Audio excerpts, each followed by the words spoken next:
Hello, Jean. How are you? I'm good, Cliff. How are you? Good. All right. We're hoping you're all doing really well. Yes. And we're hoping you're fastening your seatbelts and ready for another wild and furious Song Lovers Online, number 21, as it were. Amazing. And we are going to start with hymn number 139. That is Pass Me Not, O Gentle Savior. This is Fanny Crosby. We've seen Fanny Crosby a bunch. We have definitely seen her many times. And we're going to see her a bunch more. I actually found a colorized picture of her. I noticed. That's nice. She doesn't look any less stern than she did before. No, poor thing.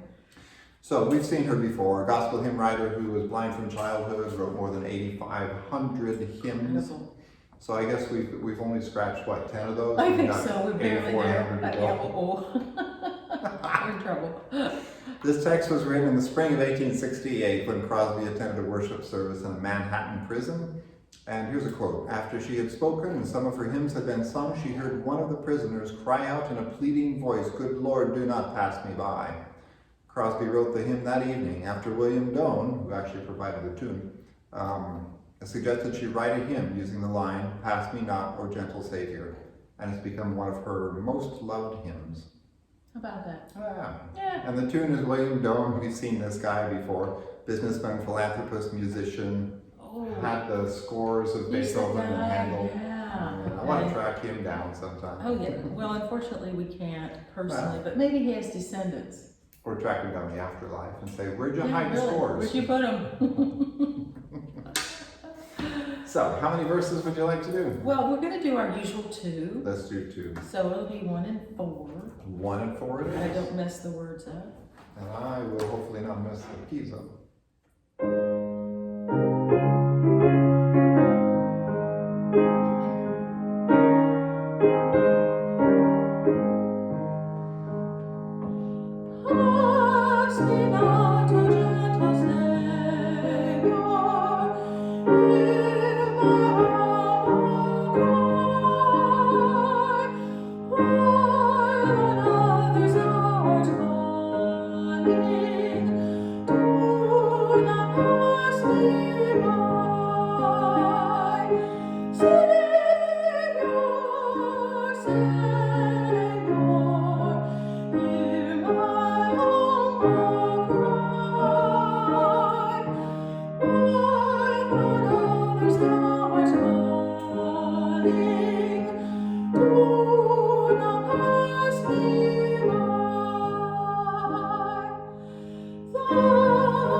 Okay, so our second hymn is number 144, Where He Leads Me. And this was written by a gentleman by the name of E.W. Blandy, for which we have absolutely no information. No information. We know that he wrote this sometime around 1890, but that's all we got. Yeah, that's it. So basically it's based on the call of Jesus, which is echoed in Matthew 8, to go with him in his passion. One author notes that we actually skip the death and resurrection and go right with Jesus to grace and glory. So we kind of gloss over the whole theology there. You can hear him calling. We go with him through the garden. We go with him through the judgment. And then, pow, grace and glory. We missed that whole important part. Yeah. Anyway, the gentleman who wrote the music is a guy by the name of John S. Norris. He was English. He was ordained into the Methodist ministry in Canada. He served parishes in Canada, New York, and Wisconsin. He became a Congregationalist in 1878 and served in Wisconsin and Iowa. I didn't know they had Congregationalists that far west. Oh, they got them everywhere. I guess they did. I served a congregational church in Fresno, of all places. So they made it that far at least. Oh, that's right. Come to think of it, I guess there are some in Kansas City, so yeah, that makes sense. Yeah, Okay, they spread. okay. Okay, 1 and 4. 1 and 4.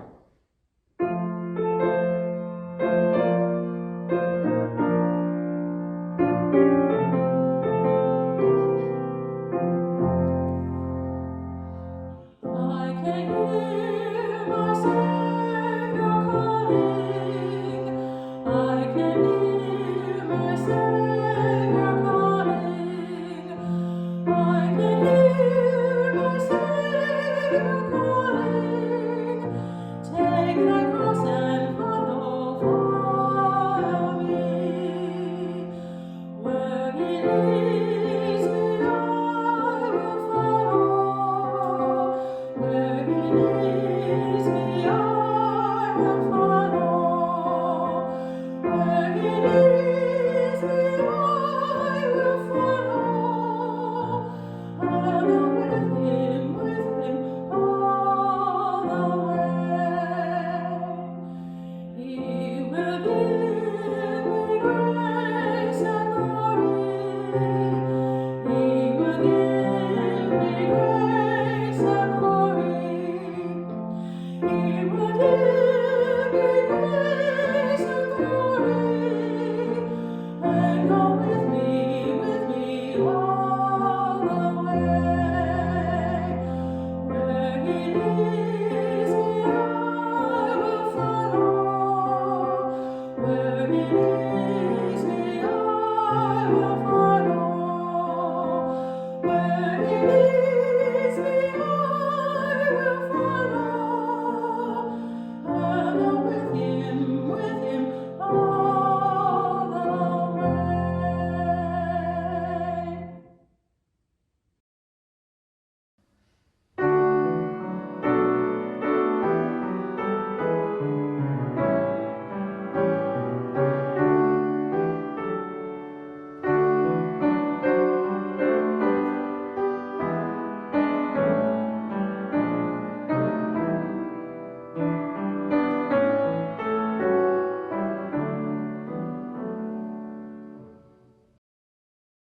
Okay, what have we got next? Our next is number 150, Jesus, the Bread of Life. This is Grayson Warren Brown. We've seen Mr. Brown a little bit. In fact, if I'm not mistaken, Mr. Brown was on the editorial committee for this book also.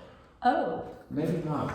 I don't He was a know. Catholic, so I don't know. Would they have a Catholic on this? I don't know. Couldn't tell you. So he was a New York City author, is author, composer, Catholic church musician. And when I looked him up online, he is now doing workshops and festivals and things, which means he's not doing that because of COVID. Yeah, But that's what he's been definitely. doing, presentations and things. Okay. So, this is in the communion section. This is Jesus, the Bread of Life. And there are 3 verses. And Jean's going to do, 1, that's good. because the words, this is one of these things which is really hard to do because it has the little teeny tiny notes and you really have to study and figure out how to fit the words. Yeah, so it's not a congregational hymn at all. Not because really. congregation couldn't sing the verses very well. They could sing the refrain. Yes, that's what they would do anyway. Yeah. They would just sing the refrain. So we'll do the first verse. That's good. Okay. So you've got a short introduction here. Okie dokie.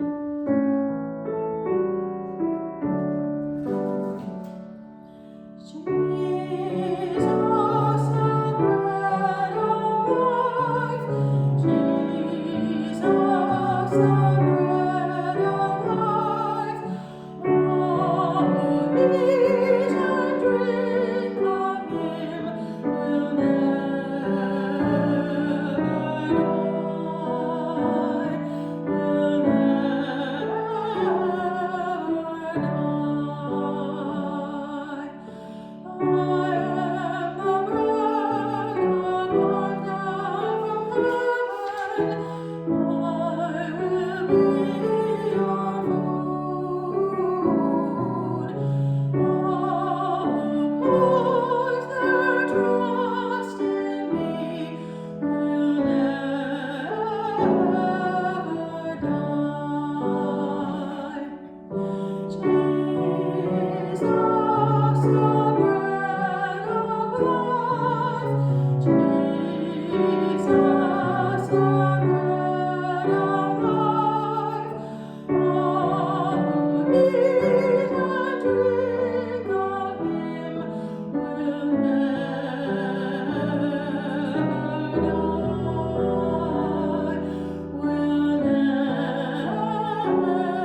Moving right along, we're doing 155.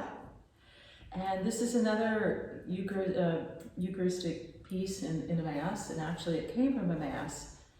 This gentleman, Edward Bonamere, who was a Roman Catholic musician, teacher, lecturer, and composer, wrote a Mass called Mary, Cause of Our Joy.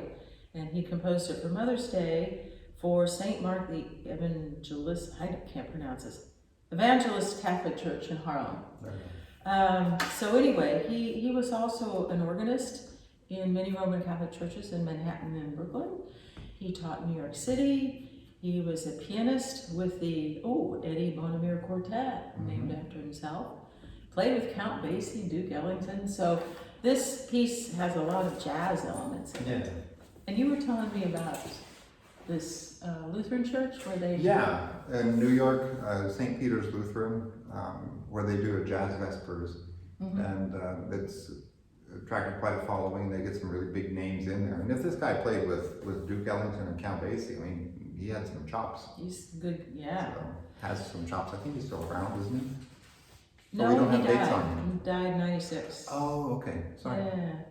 So, but yeah, you'll hear the jazz influence in the accompaniment. Yeah. I don't even know what to do for an intro for this one. I think I'll just do that one, man. This is my blood poured out for you. I think I'll do that You one. want to do that? Oh, Yeah.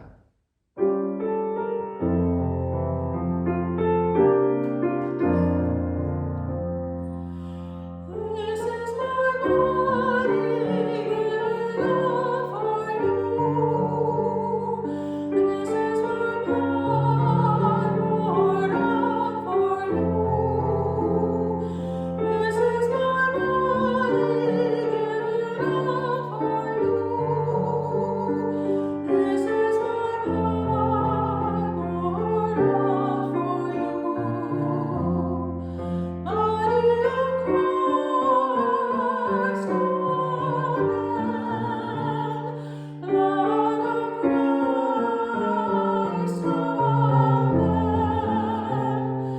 Body of Christ, amen.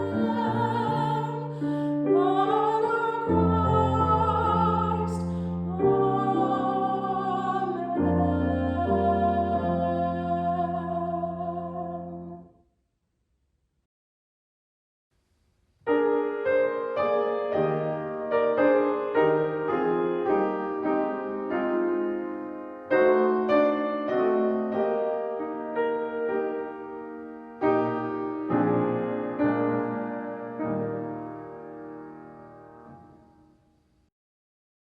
And last for today, number 189, Great is Thy Faithfulness, known to many as a liturgical barn burner. I know in my last church, anytime we would have this in the service, people would say, oh, and there was one lady who wanted to sing this song twice a month. Oh, I heavens. said, not gonna happen, maybe twice a year. Can you imagine doing one hymn twice a month? No. Yeah. Now, had she said we're gonna buy that pipe organ, I would have said, can we do it every week? Exactly. We'll do it on certain conditions. Exactly. So this is Great is Thy Faithfulness. The text is by Thomas Obadiah Chisholm. I love that middle name. Isn't that great, Obadiah? He was born near Franklin, Kentucky, attended a rural school, and became the school's teacher when he was 16. Good heavens. Yeah. At 21, he was the editor of the Franklin Favorite, a weekly newspaper.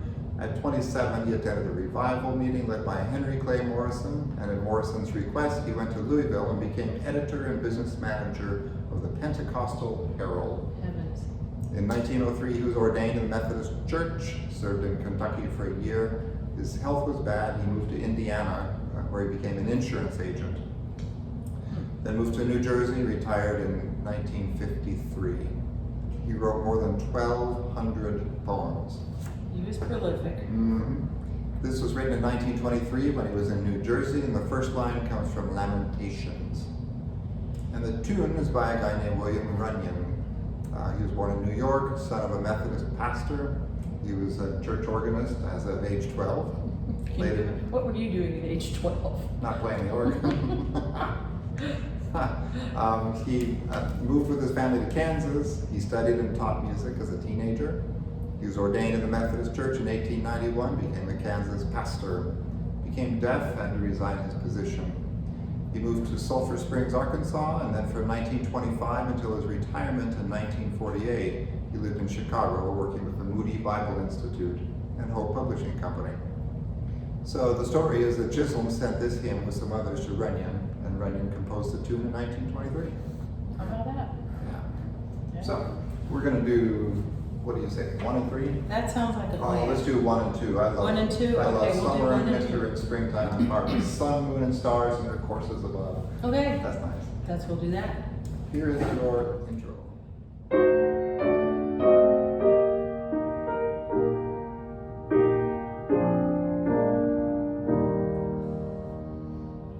Great is thy faithfulness, O God my Father.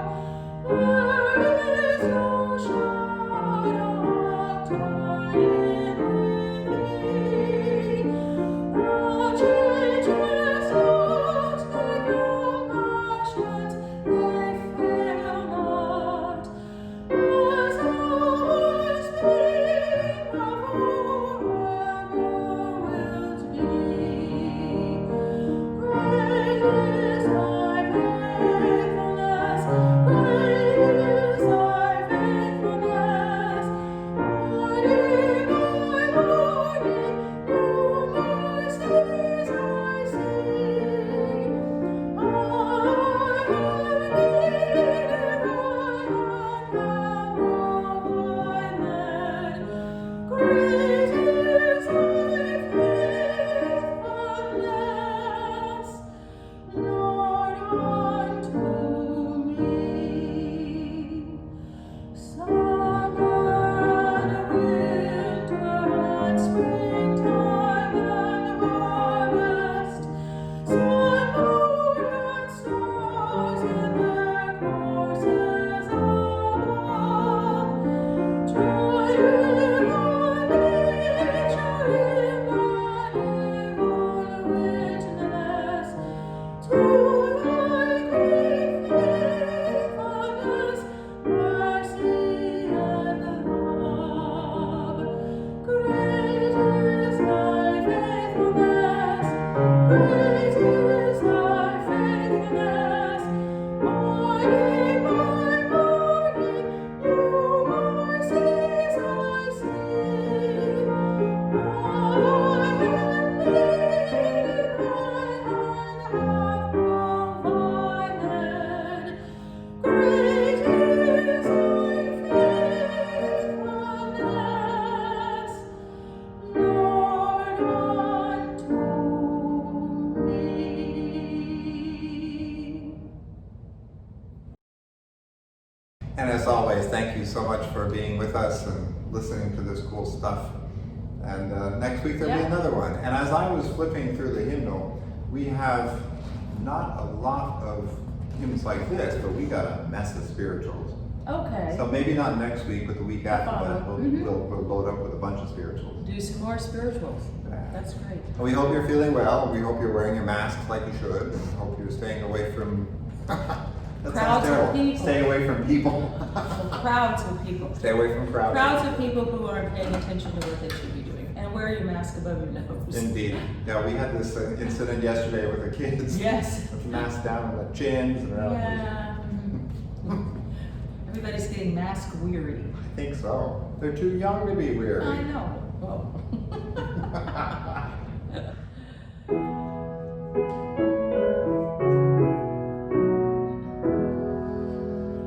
God be with you till we meet again.